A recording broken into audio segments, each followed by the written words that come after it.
En un mot, qu'est-ce que nous vous proposons, hein? Des transports plus efficaces, plus rapides, mais aussi des transports moins polluants.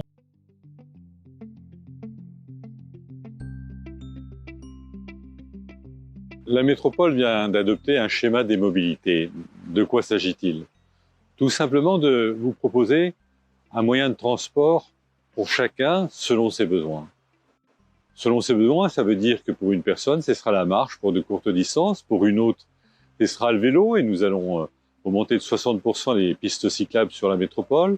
Pour une troisième, ce sera toujours la voiture, puisque la voiture, évidemment, est souvent nécessaire dans certains cas. Pour d'autres, ce sera des transports en commun, prendre un bus, mais un bus en site propre, donc qui ira plus rapidement, ou bien prendre encore le tram, puisqu'évidemment, le tram continuera à fonctionner. Et puis même, on aura dans quelques années un nouveau moyen de transport qui sera le téléphérique pour enjamber la Garonne entre la rive droite et la rive gauche.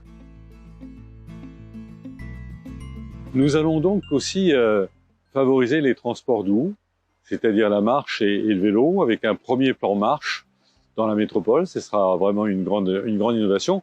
Ça veut dire quoi? Ça veut dire qu'on va débarrasser les trottoirs de ce qui ne devrait pas s'y trouver.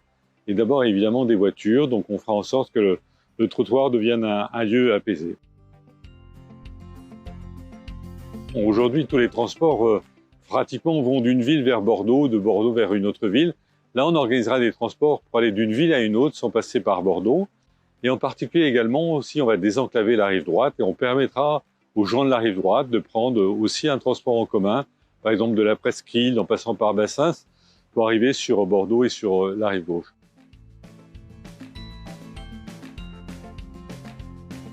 Et enfin, c'est aussi tout à fait nouveau, on va essayer de permettre à tous ceux qui ne sont pas dans la métropole, mais qui viennent dans la métropole pour y travailler ou pour y faire des courses, de pouvoir prendre d'autres moyens de transport que leur voiture, par exemple de monter dans un car express, ou bien de monter dans un train, et c'est ce qu'on appelle le RER métropolitain.